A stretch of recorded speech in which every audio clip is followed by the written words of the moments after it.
From the Reynolds Journalism Institute at the University of Missouri, welcome to Global Journalist. I'm Jason McClure. We're going to talk today about a country in total political turmoil. And no, we're not going to discuss Donald Trump or the U.S. Congress. Instead, we're going to talk about Guatemala, where the political upheaval has been even greater than in the United States. Central America's most populous nation has been rocked by a massive corruption scandal in recent months. The scandal, known as Linea, has led to charges against Guatemala's recently resigned President Orlándo Perez Molina, former Vice President Roxana Baldetti, and dozens of others. We'll talk more about this corruption investigation in a bit, but for now, the important thing to know is that it has totally discredited the country's political establishment ahead of Sunday's presidential runoff election. As you might expect, the scandal has left Guatemalans looking for change. And no joke, lots of them are supporting a former comedian named Jimmy Morales, an outsider who has opened up a significant lead in opinion polls. His opponent, a former First Lady named Sandra Torres, has been hurt by, naturally, corruption allegations. All this comes in a country still struggling to emerge from the shadow of military rule and conflict during the Cold War, when as many as 200,000 people were killed. Here to talk about the background that's led to this big upheaval in Guatemalan politics is Helen Mack Chang in Guatemala City. She's a Guatemalan human rights activist who started the Myrna Mack Foundation, an organization named after Helen's sister, who was killed in 1990 by a military death squad. Helen Mack Chang, welcome to Global Journalist. Thanks for joining us. You spent something like 14 years pressing the case against suspects in your sister's murder through the Guatemalan courts and eventually all the way to the Inter-American Court on Human Rights in Costa Rica. Give us just a sense as to why it's been so difficult in the past to prosecute former government officials in Guatemala. Yeah, well, it's because there is no judicial independence, and that's why my sister's case was like the spearhead of all the human rights cases. But me as a citizen, as a medium class, that I have a university degree, was hard to have access to justice. And the reason of why my sister was killed is because all of the people in the rural areas, which they don't have any access to justice. And especially because there was an alliance since 1954 with the counter-revolution of the military, the political, and the economic sector. And those are the ones who have kept or keep the all the institutions co-opted, and overall, after the peace accords, many of these democratic system has been deteriorating in more corruption, and with that is the justice system, because they want to keep impunity, not only for the human rights. So what happened then is after the peace accords in the 1990s, you're saying that the justice system deteriorated and became corrupt, essentially. Now, your sister, she was an activist who spoke out for indigenous Mayan people. Is that correct? My sister was killed because she was doing research on displaced people.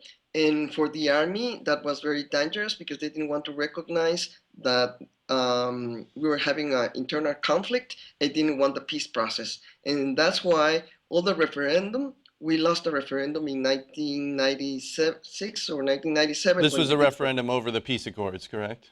Right, right. And that's why many of the issues that we are putting on the table are just the same of the 1996 peace accords. And ultimately, who was convicted in your sister's killing? From three of them, one colonel, and he flew with the support of the army. And up to today, we are still prosecuting to the policemen who did the killing of the police, who did the investigation of my sister's case. So it was the security forces, in other words, then?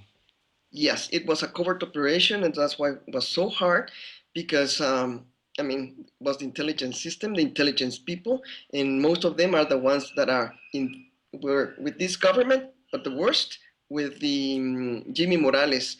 For example, one of the members who is supporting Jimmy Morales is Cesar Augusto Cabrera Mejia, who was the director of the intelligence system. Well, wait, before we get to this election, Jimmy Morales is the front runner. I want to ask you, so why is it that there has been a former president, a former vice president, and so many top officials in Guatemala who have been prosecuted now, if cases like your sister's took more than a decade to come to a conclusion? Well, because of our lessons learned, For example, I was witness of how these structures of intelligence were starting to corrupt. And so that's why we start promoting the International Commission Against Impunity in Guatemala. This is a And body in that was formed by the United Nations, is that the correct? United Nations, yes, correct. And the idea was to have about talking about the independence of judges and prosecutors. And for us, the solution was to have a body that could have investigations with independence. And that's what the way to move out of understanding how investigations, when you are independent, you can, if you have political will, impunity can come down. And that's what happened with the case of La Linea, that was not possible only to get to the medium uh, directors, but went up to the president, to the vice president. And because corruption has been, the politicals have been so cynical about corruption that nobody was believing in this So in system. other words, then the problem of impunity was so bad in Guatemala with respect to corruption of government officials that they felt like they had to bring in this outside body appointed by the United Nations to investigate some of these problems. Correct. That is correct. And the idea was strengthening the system and working with them shoulder to shoulder, and not having only advisory with the United Nations, because we have had these experiences before and nothing happened because there is no linkage. There is no coercion with the recommendations of the international institutions with the governmental system. And that's why 25 years after, the judicial system hasn't have had a structural change, and that's what we're asking for now. And so is having an international body come in and investigate corruption and misdoing by Guatemalan officials, is that something that's sustainable going forwards? It is sustainable, but it's not. It's a process, and it's not easy just to have it. For one of the weakness of that commission is that is every 2 years you have to renew the mandate. And for example, Otto Perez Molina, the former president, didn't want to renew the mandate until the case of the Linea came out, and he had no choice to renew the mandate because they knew that TC was investigating a case of La Linea in which they were involved. Helen Mack Chang, thanks for joining us. You're listening to Global Journalist. I'm Jason McClure. Now, to broaden our discussion on Guatemala's upcoming election and its struggle to root out endemic corruption, we're joined by three other guests. Joining us from Guatemala City is Luis Barrueto. He's a political columnist for the news site El Diario Digital. Also in Guatemala City is McDonald, a Central America correspondent for Bloomberg News. And from Millersville, Pennsylvania, we're joined by Orlándo Perez, an associate dean at Millersville University, who has researched the role of the military in Guatemalan politics. Welcome to all of you. Luis Barrueto, tell our audience a bit about this giant scandal known as La Linea. How did this scheme operate? What do we know about how these top officials were involved? This was essentially a tax fraud scheme. And just to give you a little bit of context, ever since the 1980s in particular, the military got a hold of the control of the customs in the country. And because there's a very complicated tariff system in the country, there's a lot of discretionality in regards to what tariffs may apply in different cases. So this became a multi-million-dollar scheme whereby basically businessmen were forced to pay bribes in exchange for getting permission to move in their products more easily, and politicians could derive a lot of money in bribes from it. The problem with this was that it involved very high officials within the Superintendency of Tax Administration, which is basically the tax collating agency. And because this is a very high institution within the country, this also ended up involving leading officials such as the vice president, the former vice president, and the former president. And the former president will go on trial later this year, is that correct? Yes, they were all under investigation by the UN sponsored commission against impunity, and this is why the case was brought to light in mid-April. But there's been more recent findings that have connected other members in the government. And McDonald of Bloomberg News, tell us just a bit about the popular protests in Guatemala City this summer. And about Jimmy Morales, how did he come to be the front runner? Sure. Jimmy Morales sort of rode a wave of voter discontent with corruption. Earlier this year in April, when the initial case broke with accusations against the vice president's top aide, protests erupted in Guatemala City against the vice president, against the president, and against government corruption in general.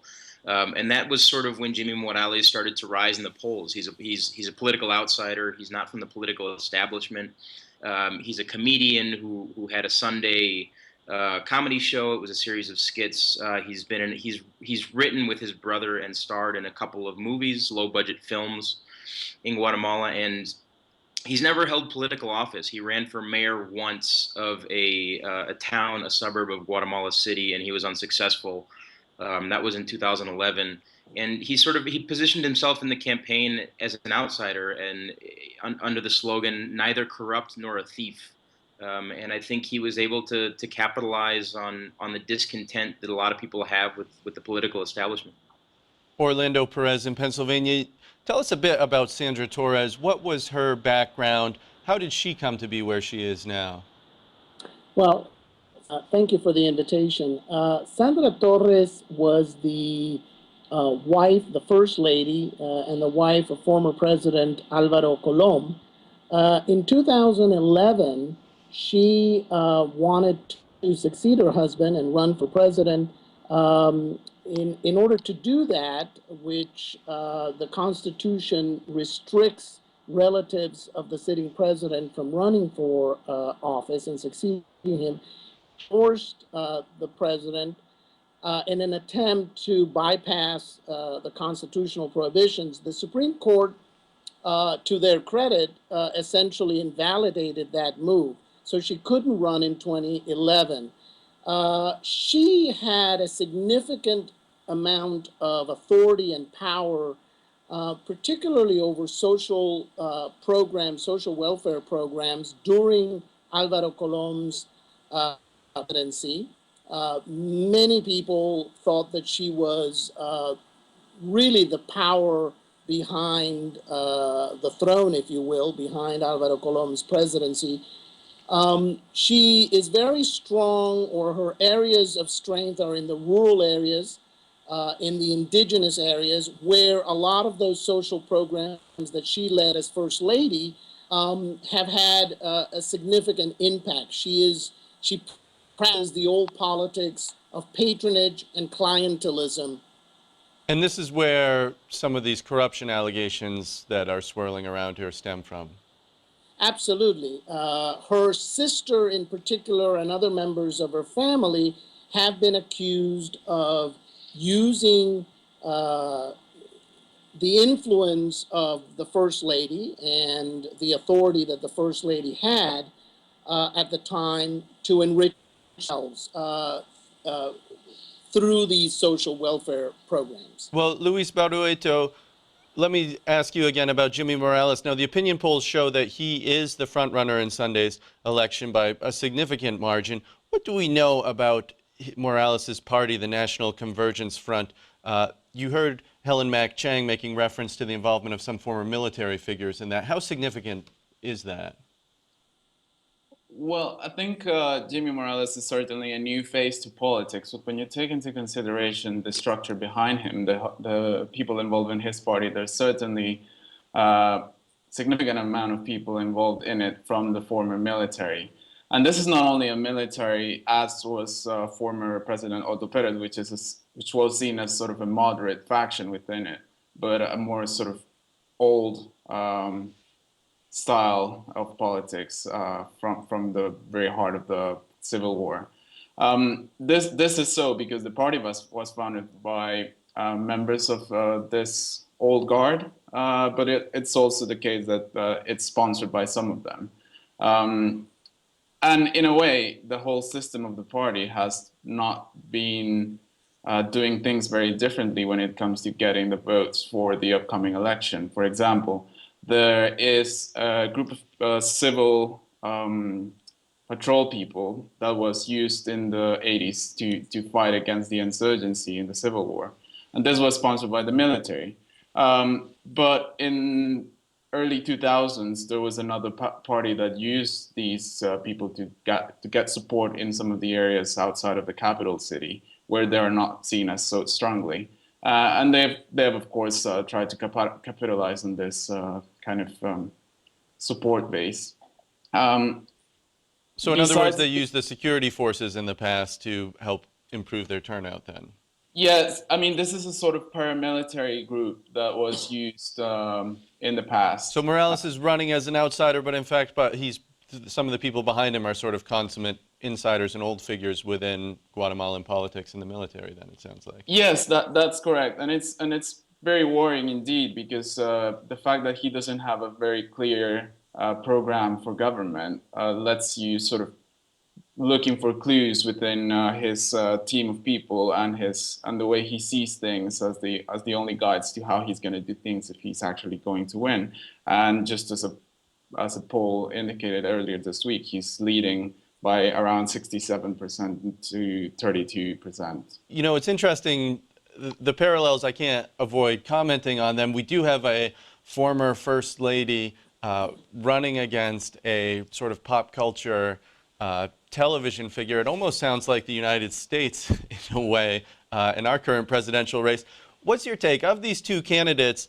What are some of the reforms that they've actually proposed? How well positioned are they to really make a difference after this huge corruption scandal? Corruption has sort of taken center stage in the political debate and in the political campaign. There was a Sid Gallup poll back in August that showed that corruption is the top concern among voters. It surpassed security, which is saying something in a country that has a very high level of homicides. You know, the government plans, Morales' government plan is relatively vague. He's put forth some ideas in some of the debates. He's talked about increasing the budget for the state comptroller's office, which essentially acts as an auditor for public institutions in order to weed out corruption. He's talked about increasing the budget for the Attorney General's office in order to crack down on corrupt officials. He's also ran on a platform of making it easier for small and medium businesses to get access to loans in order to grow the economy that way through small and medium businesses. You know, Sandra Torres has sort of put out there, she's also mentioned that she wants to make her social programs more transparent. Like Orlándo mentioned earlier, there's been accusations that she used these social programs essentially as a way to buy votes in rural communities. She's proposed creating a registry that would publish the names and make spending through those social programs much more transparent. So, you know, corruption is an issue that's taken center stage. There have been some proposals put out there. But I think the sense among voters is that some of these government plans that have been put forth are still relatively vague. This is Global Journalist. I'm Jason McClure. This week, a look at the massive political upheaval in Guatemala, where a former comedian is leading opinion polls ahead of Sunday's presidential runoff. Joining us today from Guatemala City are Luis Barrueto, a columnist for the news site El Diario Digital, and Michael McDonald of Bloomberg News. We're also joined by Orlándo Perez in Millersville, Pennsylvania, where he's an associate dean and researches Latin American politics. A reminder that if you're interested in more Global Journalist content, visit us online at globaljournalist.org. We're also on social media. You can like us on Facebook or follow us on Twitter at globaljourn. Orlándo Perez, you've done a lot of research on the role of the military in Guatemalan politics. How do you see that's changed over time, and where do you see the role of the generals and military officers in the current election and going forward in Guatemala? Well, I think you know, the role of the military is quite interesting in Guatemala. I think if you compare the military's politicization and direct role in governing the country that occurred during the Civil War, particularly during the 1980s, and then even into the 1990s, leading up to the peace accords, we have come a long way. And the military no longer exercises direct political control of the government, and I think that is a positive move. I think if we look at the military's role during the political crisis that led to the resignation and arrest of the vice president and the president recently, I think in many ways they acted constitutionally, and while I am sure that they had a role behind the scenes, their role seems to have been to protect the constitutional process.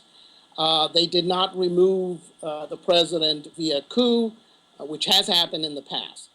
I think you have to divide the military between the institutional that seem to be in charge of the military today, and former military officers, retired military officers, particularly those linked to the intelligence sector. Many of those are behind, as Luis mentioned, behind the candidacy of Jimmy Morales. And some of these people may have been implicated in some of the atrocities that occurred during the Civil War in the 80s and 90s. Absolutely. They have been implicated.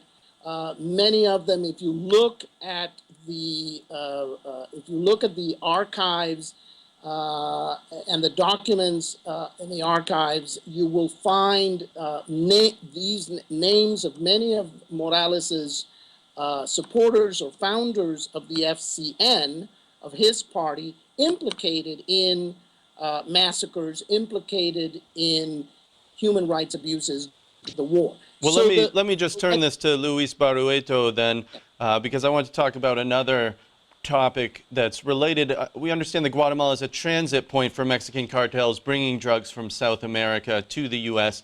How has that affected life in the country? How does it affect its politics? Well, in a sense, it's one of the most important issues at this election and in the recent history of Guatemala, because of the different strategies that the U.S. Foreign policy has helped countries like Colombia and Mexico fight against their different drug trafficking businesses. Some of this has been led to basically take place in the northern triangle of Central America, which is Guatemala, El Salvador, and Honduras.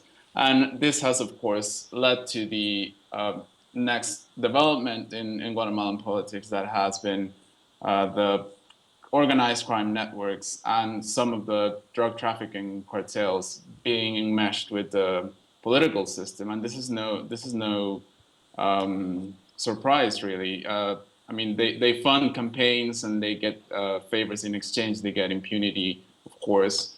There's a lot of talk about whether this can reach up to 25% of the financing of political campaigns, as according to a recent report. And this is, of course, very troubling because there is no clear option as to how any of these candidates are going to do anything against it, really.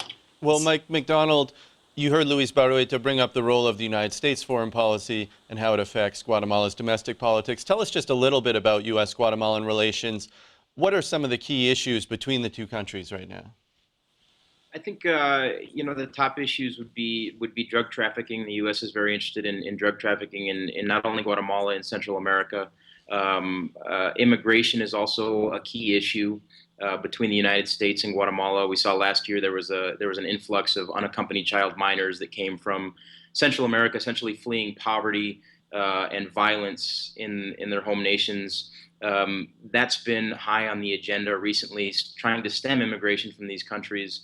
The U.S. is also one of the largest funders of the CICIG, which is the Commission Against Impunity in Guatemala, which Helen Mack mentioned earlier, which is the UN prosecutor's body here. So the United States is very interested in justice in Guatemala and helping support the justice system and helping boost the CICIG's investigations.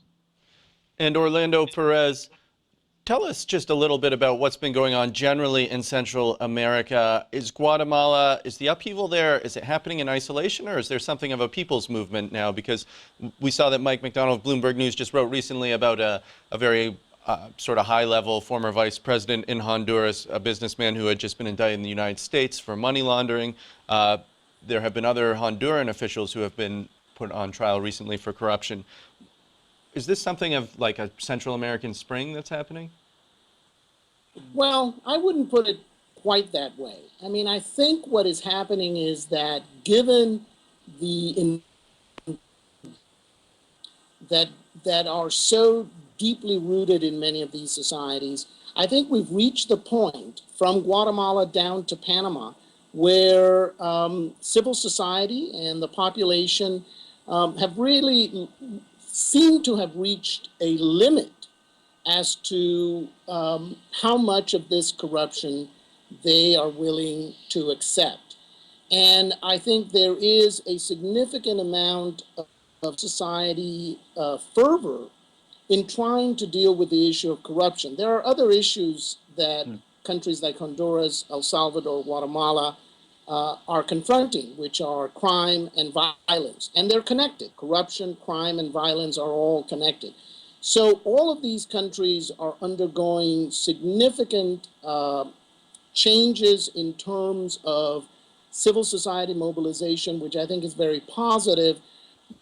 We're still at a point where corruption, violence, crime continue to deeply affect all of these countries in a very negative way.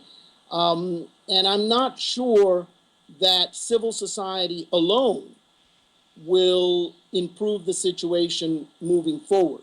Well, moving forward, let me get your take on that, Luis Barrueto. Our time does grow short. We have less than a minute left. Where do you see Guatemala being a year from now, 2 years from now, 3 years from now? Are we going to see that there will be a significant change as a result of these massive demonstrations this summer and this election? I think there's definitely a significant change. Of course, this does not mean that we're going to become very functional democracies overnight, but there's been an awakening in civil society that is pushing for, among others, a reform to structural issues like the electoral system or the civil service legislation that basically rules how basic politics and how the political party system is conformed in the country. So we'll still have to see whether the incoming government is going to address this very high demands among the population. Then, of course, we have the issue about the interested groups that have always been there and how they're going to resist the changes. But at least we have a tool on our side, which is the investigations performed by the Attorney General in the country and also by CC, which is injecting a sort of dynamism in this debate because we finally have solid investigations pushing for the investigation of formerly corrupt officials. We're going to have to leave it there for this edition of Global Journalist, a production of the Reynolds Journalism Institute and the Missouri School of Journalism. Many thanks to Helen Mack Chang, Luis Barrueto, Orlándo Perez, and Michael McDonald for joining us. Global Journalist lead producer this week is Javilla Raskuskit. Our associate producers are Linea, Zhu Hang, and Urjun Pen. Our studio director is Travis McMillan from RJI. Our audio engineer is Pat Akers of KBIA. For all of us at Global Journalist, I'm Jason McClure. Thanks for joining us. We'll see you next time.